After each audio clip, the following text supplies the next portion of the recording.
Hi, everyone. Thank you for joining me for the Teen Anxiety Maze today. Do you wonder what emotional hygiene is or why that would even matter? Well, today I have a guest with us, Bonnie Butler, and she is the owner and CEO, Bonnie Butler Coaching.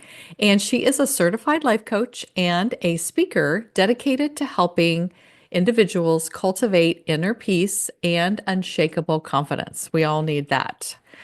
She specializes in foster and adoptive parenting, and we're going to have some conversations about that. But she also helps with life transitions, which we have many of those in our lifetime. She empowers her clients with tools to overcome challenges, master their thoughts, and lead fulfilling lives. So, Bonnie, thank you for being with us today. Hey, you're welcome. I'm great. I'm glad to be here.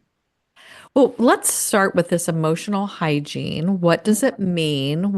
It could probably mean a lot of things, but what does it mean in your coaching or what you do?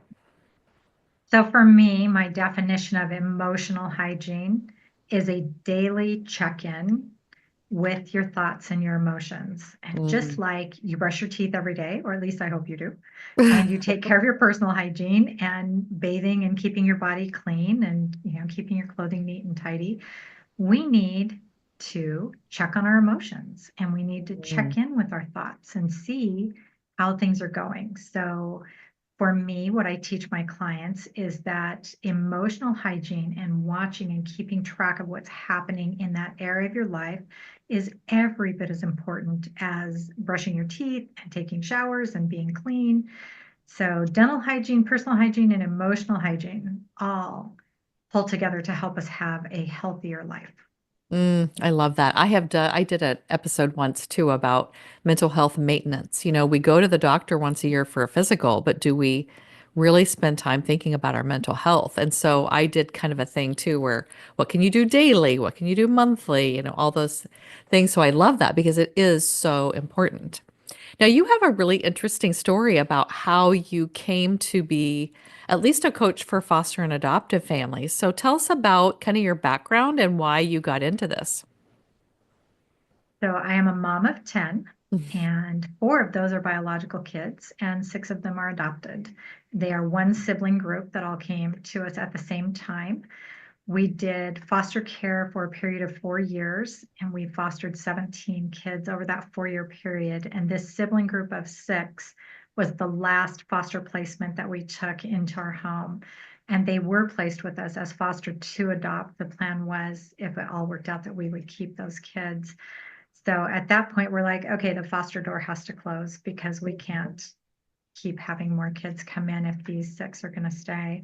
Mhm. So we took on that challenge and adopted those six kids and began the most rewarding and challenging years of my life.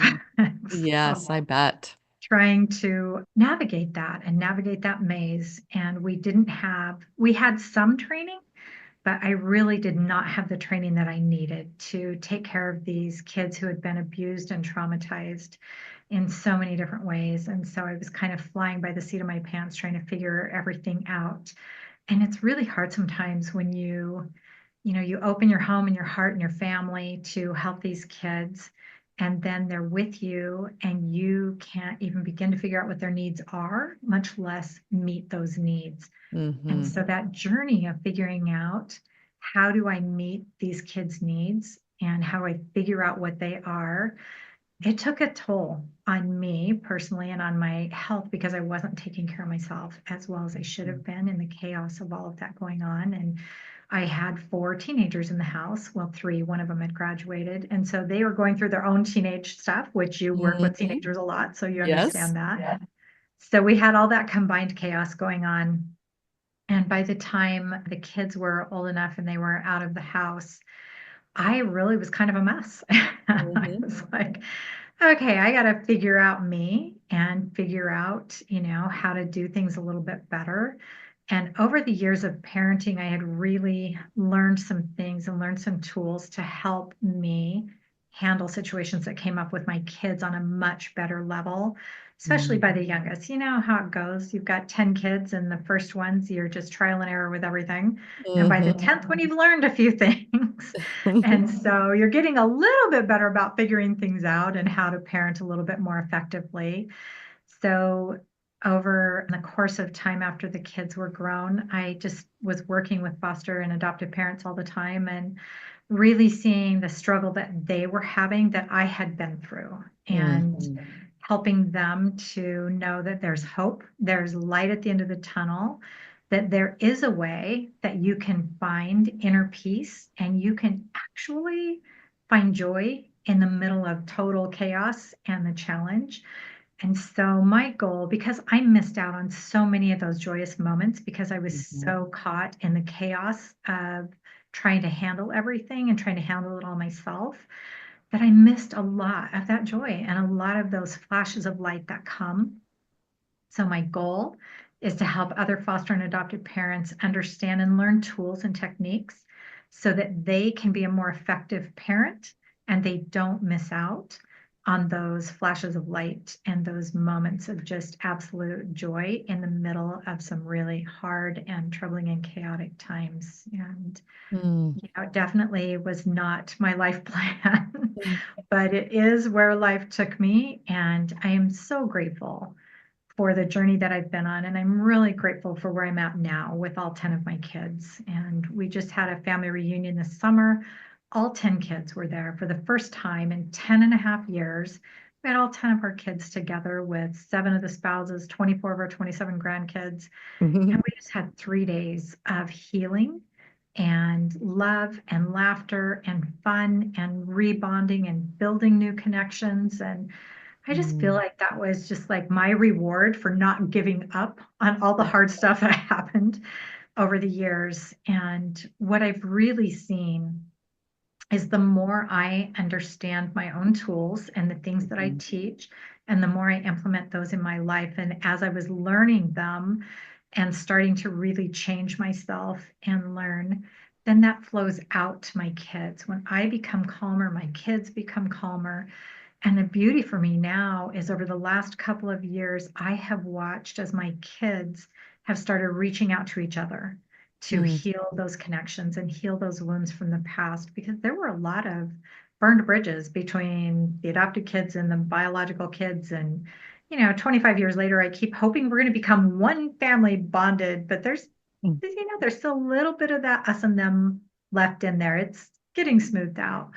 But Mhm. really, I mean, there were some tough, tough things that happened and some really hard things. And, for a long time, these two kids won't talk to that kid, and this one won't ever talk to me. And, you name it, it just happens. And those Mhm. happen in biological families as Yeah. well. But there's just a different layer and a different set of complications and complexities that you're working with Mhm. foster and adoptive kids. And so for me to sit back and see how my kids are reaching out and reconnecting with each other and healing those wounds and coming together this summer was just such a beautiful thing. And it just, that's what we all hope for, right? That we can get Mhm. together as a family and we can all be in the same room at the same time and just have fun together and just find that joy and that peace. And so that's my goal in becoming a coach. And I kind of came in through the back door. I didn't really have a big, strong desire, oh, I'm going to go teach this to everybody I know, even Mhm. though I could see the difference in my own life. But I did feel very led and guided to it, and Mhm.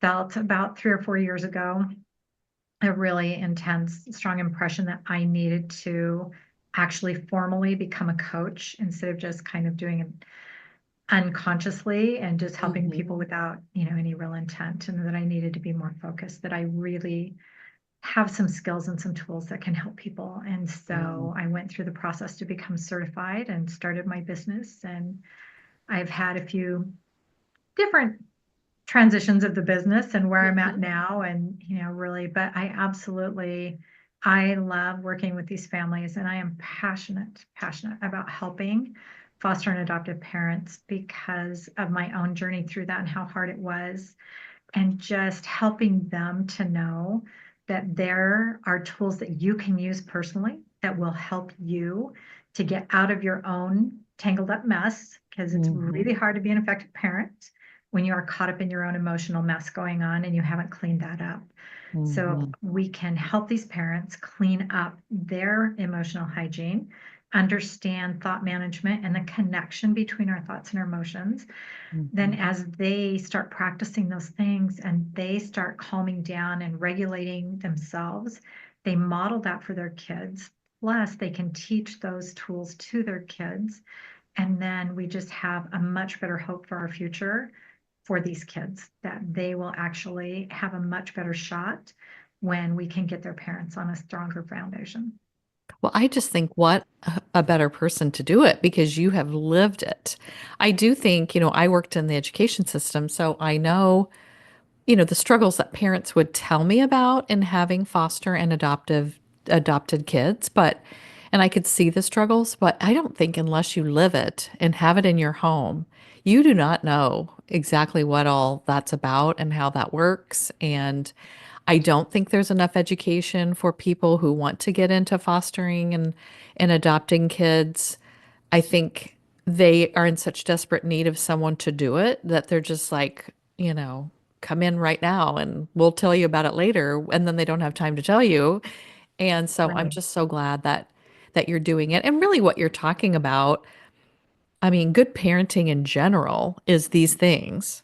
And we Yeah. all struggle a little bit with our own work that we need to do Mhm. as we're trying to raise kids. And I didn't even realize there was work I needed to do until I had kids. And then I'm like, oh, I think I Right? have problems. I don't know. So Yeah. there's just like so many layers to this, but I'm so glad that you're doing it. And it's just so needed. So I think we didn't talk about it on the recorded part, but you were saying that there isn't enough education for these families to even know what they're getting into. There's really not. And I see there's a movement in that direction. Mm, But really, what we're fighting for at this point is to have all foster and adoptive parents trauma informed and mm, have them trauma trained before the kids come into their home. mhm, Because you can't parent like I thought I was a pretty good parent with my biological kids. They were doing well. They were doing well in school, doing well in life. They were managing things. I mean, we had all the normal ups and downs, right, of sure. a family and parents and teenagers.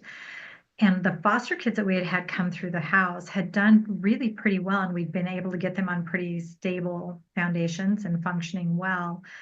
So I kind of came into this option when they called and asked me, would I be willing to adopt these 6 kids? Mm. And I know that there wasn't a mirror on the wall, but I'm sure my face was like, you want me to what?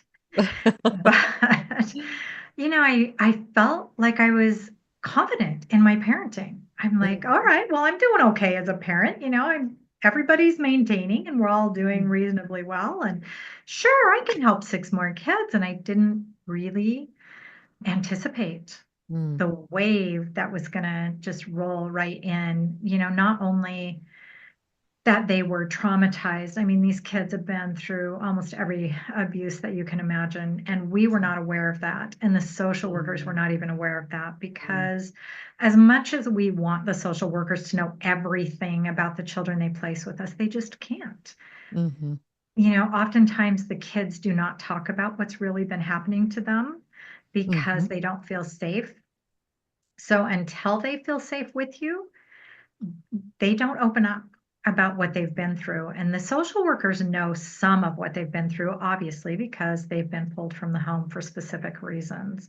But mhm, they often don't know the depth of what has happened. And with our kids, the oldest had been in 9 different foster homes, and she was 10. And so just the constant back and forth with mom and dad, and then pulled out, and then back, and then pulled out. And it wreaks havoc, on these kids and their ability to feel safe. And mhm, so we had no idea the trauma that they had been exposed to. But over that first year, they moved in with us in June, right after school got out. And that summer was total insanity, just everything exploding right and left, and trying to manage all of these different behaviors and not understanding what was triggering this behavior or that behavior. And with your biological kids, you've been with them, and for the most part, if something's upsetting them, why it's upsetting Hmm. them, what experience is leading to that. But these kids are a blank slate, and you don't have any idea what happened to them for the last 8 years of their life. And so we thought by the end of summer, we thought things were calming a little bit. We got into school and it just escalated because they had learning disabilities. They were Hmm. fetal alcohol exposed, they were fetal drug exposed.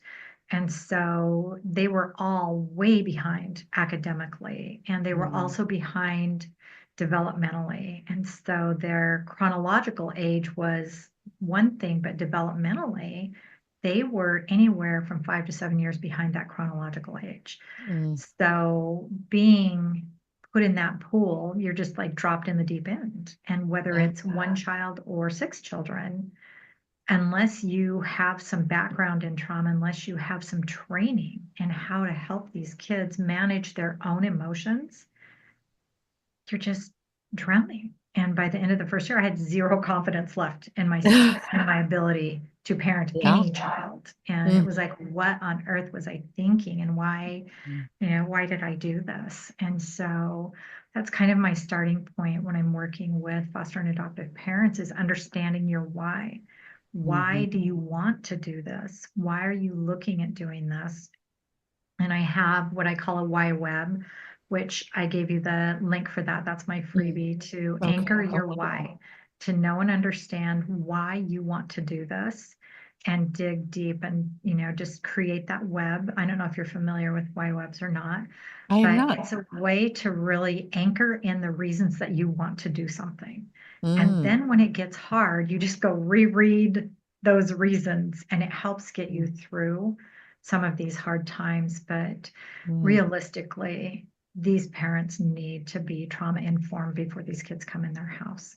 I love that. Do you think a lot of the reason why they're not, because I'm sure that the foster care system knows that this is important, Yeah, is it because it's just how do they, you know, do this in a time where they need a family right now, but that family right. hasn't been trained, and then they just are kind of like, we'll just do it tonight and we'll figure it out, and then it just doesn't get done because there's not enough people and there's not enough maybe money to pay people I think to do this.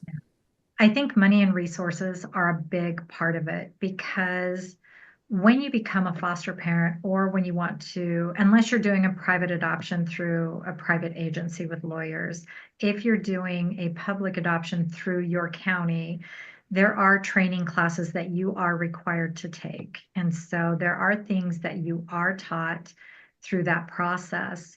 But dealing with the depth of trauma and how to actually parent traumatized kids effectively hasn't been a part of that. And there is a shift in that, and they are working towards that. But one of the biggest difficulties is attachment issues. And Mhm. how are these kids supposed to attach to somebody when they're constantly being pulled and moved here and moved there and moved everywhere? And the people who are supposed to be keeping them safe, their biological parents, are often the ones that are exposing them to the most complex and difficult situations that are wreaking havoc for them. Mhm. And so, if they can't trust their biological parents to keep them safe, how do they trust this person who, somebody else picked for them and said, Yeah. here, you're going to live in this home now for this Mhm. period of time? And so many times I see these foster parents just drowning, and Mhm. then difficult things start happening in their home because Mhm. they cannot manage. Or you have one parent who really wanted to do this and one parent who didn't really want to do it, but Mhm. okay, they'll go along with it. And then you have this divisiveness happening. And so the kids, on top of all of Mhm. the stuff they've already been exposed to, are now in a home where these parents are feeling insecure about what's happening in their home and not understanding how to manage the kids and how to manage behavior and where to get help. And Mhm. traditional therapy isn't always helpful for these Mhm. kids. They really need trauma informed therapists to work with and to work with the family to keep things intact. And so Mhm. I think a lot of it comes down to having the resources available, having Yeah. enough trauma-informed therapists who can then work with the social workers and get the social workers through trauma training and then flow that down to the parents so that the parents can become trauma trained because a lot of the social workers are not even trained Mm-hmm. with trauma therapy. And so Well, especially it, if they've been in it for a while, because that wasn't even a thing for forever. right. So, do you have a specific amount of time that you work with families? Do you just work with them as long as they need you? How do they get a hold of you? So they can get a hold of me either through my website, which is bonniebutlercoaching.com, or I'm on Instagram and I have a Facebook business page. And they can just reach out to me. Bonnie at bonniebutlercoaching.com is my email. Or they can go to my website and they can just click the link to set up a free call. I do a free consultation with all the parents as a starting point to see, is this a good fit to, are we going to be able to work together well? And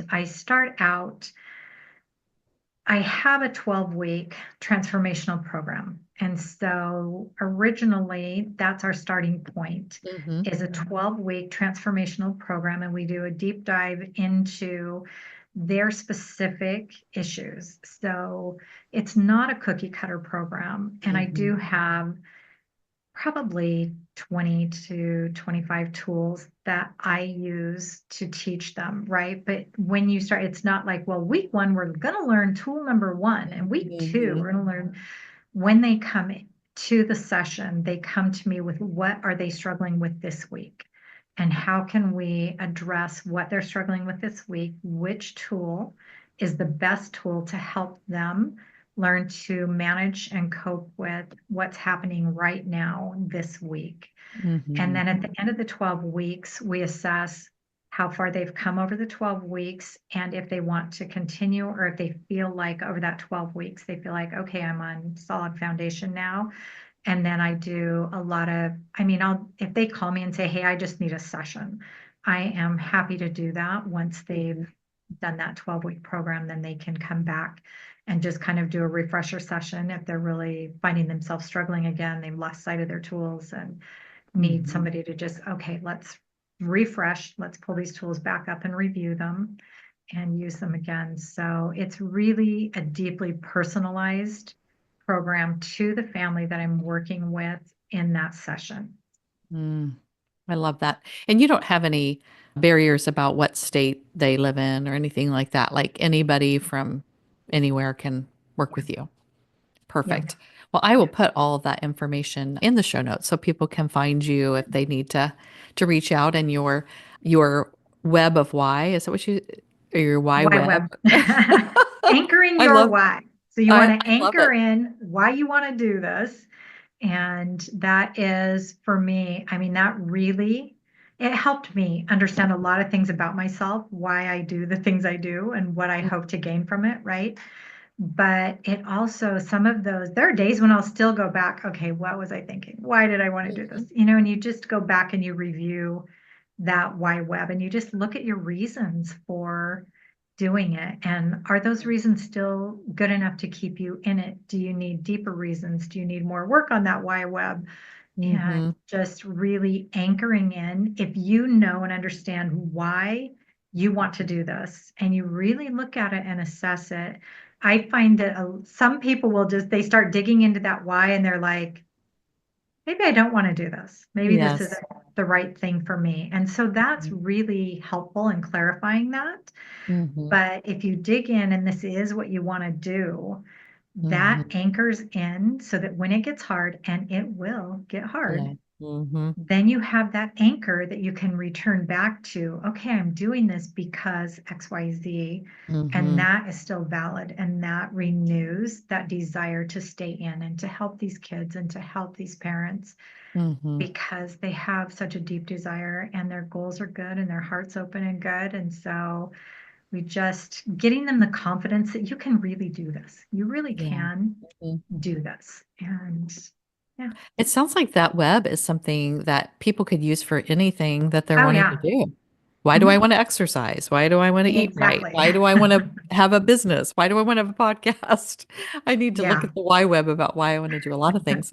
So that would be good. Like Yeah. anybody can use Mhm. this tool to help them figure out, even if they're not in this particular situation. Yes. I Yeah. thought of one other question, and it was Mhm. about, oh my gosh, I hate it when this happens to me. I'm in midlife, and so my brain doesn't always work the way I would like it to.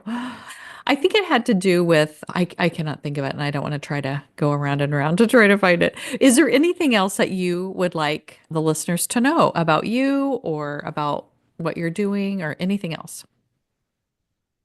I think probably the most important thing is, especially you work with teens who have anxiety issues, right? And so working with those teens and working with those parents, I'm sure that you see how emotional regulation can really help with that anxiety. And Mm-hmm. so a lot of the tools that I teach and a lot of the tools that I use help with all of the different emotions on the spectrum. And I mean, let's face it, there you can't begin to name all of the different Right. emotions, right? And but look up an emotion wheel on the web and find an emotion wheel and just really start putting words to what those feelings are and start, really identifying what your feelings are and knowing that your thoughts are creating those feelings. And so Mm-hmm. maybe that's one of the most important things I think is understanding the connection between our thoughts and our emotions. They're tied together, one creates the other. But the flow through of that is we act out of our emotions, right? And then our Mm-hmm. results come from our actions. And so when we are able to manage our thoughts and we have emotional regulation, it just allows us this inner peace and the ability to actually find joy in the middle of total chaos and Mm-hmm. to be okay. You can find yourself in the middle of some of the most complicated and difficult circumstances, but you can feel inner peace in the midst of that chaotic circumstance. And that is such a beautiful place to be. Mm-hmm. And you can actually see, just shafts of light and sparks of joy in the middle of really complicated and difficult things. So, taking the time every day to work on your emotional health and your emotional hygiene just has such broad benefits to it. I think it's the secret to everything. Yeah. So, whether you're in this situation or any situation, Mhm. being able to do that is amazing. And that's why I wanted to teach it to young people because I thought, oh my gosh, all the suffering I did for so many years about nothing. Like I could have changed all of this so quickly and I didn't know it. So, I definitely want them to know. I think what I thought of what I was going to say to you. Okay. So when you were talking about when you talk to a family and their why might be like, oh, wait a minute, I don't think this is really what I want to be doing. I would guess that then you could even then be coaching them on the guilt they probably feel or the shame they feel by like not wanting to do it or Yeah. not feeling like that's a strong enough why for Yeah. them. Because And I that's one of know, those transitional things, right? yeah, That I work with them into that transition and really understanding that it is okay. And yeah, one of the most critical things that foster and adoptive parents can know about themselves is what they can and cannot handle. yeah, And when you start into this process and they start giving you the information about the kids and their behaviors and the things that they do know, it is vital that you know where your lines are and where your yeah. boundaries are. And so, for those, like we had several friends when we started doing foster care, we had several friends who had never fostered. I had one who said to me, "Oh, I would never foster. You're just taking on other people's problems when you foster." Well, then a year later, she and her husband are fostering, right? And in the end, it didn't work out. It Mhm. wasn't a good fit for them. Yeah, And of the 3 or 4 friends that we had that started fostering because we started fostering, none of them stuck with it. They hmm, all, and back at that point, I didn't know anything about anchoring your why and having a why web. We maybe right. could have prevented some of the heartache for them because it Hmm. was complicated as they had Yeah, to step out and say, I just can't I Mhm. can't do that. But Mhm. there's really, and that's, you're so right, working on those thoughts about that Mhm. and changing your story, right? Because we Mhm. can't change the circumstances in our life, but we can change the story we tell ourselves about those circumstances. Mhm. And so when they're telling themselves that they're not good enough or they're less than, or they're comparing themselves because they couldn't do what we were doing, it's so important to get out of that and Yes. just get out of that negative spiral because nothing good is Mhm. going to come from that. Mm-mm. And there are really understanding that our thoughts are not our facts, right? Mhm. They're just thoughts. And we have an option to choose a different thought. Mm. And, you and I talked a little bit before, and I shared one of my favorite quotes, which is, you can't stop a bird from landing on your head, but you can prevent it from building a nest there. And Mhm. it's that way with our thoughts. We can't stop negative thoughts from coming, but we can certainly prevent them from building this entire ball in our life and becoming this Mhm. tangled up mess. We don't have to hang on to them. And, Yeah. one of my other favorite kind of tools that I teach is, would you go into a store, just walk over to the rack and pick an item of clothing up, go pay for it, bring it home and put it in your closet Mm. without even checking the size or do you like the color? Do you have anything you're going to wear that with? Does it suit you? Do Is you, it itchy? right? And yet we do that with our thoughts. The Yeah. thought comes in our head and we think, oh, it's there. I have to hang on to it, right? Yeah. So I encourage them to do spring cleaning, right? Mhm. We spring clean our houses, we spring clean our closets and get rid of things that don't fit anymore, that don't work and don't serve us well anymore. And we really need to do that with our thoughts as well, Mhm. is just do some house cleaning and housekeeping with our thoughts. And, sometimes we just need to step back and look at our self-talk and our thoughts and, is that serving me? And if it's Mhm. not, let's work on letting it go. And I can teach Mhm. you the tools on how to do that. So, Yes, I love that. Oh, that was life-changing for me in my life, mhm, and so I definitely want other people to know that stuff too. Well, Bonnie, I'm yeah, so glad you're with us today, and I thank you. encourage all the families to contact you if they're struggling with any of these things. Sounds like really anything that they are transitioning with, but Yeah. I really do think that the foster and adoptive parents really need some help. And so if a listener is one of those parents, Bonnie's a great resource for you, somebody who can help you through that. Or if you know someone. I mean, I knew lots of families who were trying that and sometimes really struggling. So I'm glad that you are out there doing that work because it's so important. Thank you so much for having me on and giving me the opportunity to share what I do and to hopefully have an impact on not just your listeners, but other people that they are aware of that might be in need of that help. So I appreciate you bringing me on and giving me an opportunity to talk about what I love. You're welcome.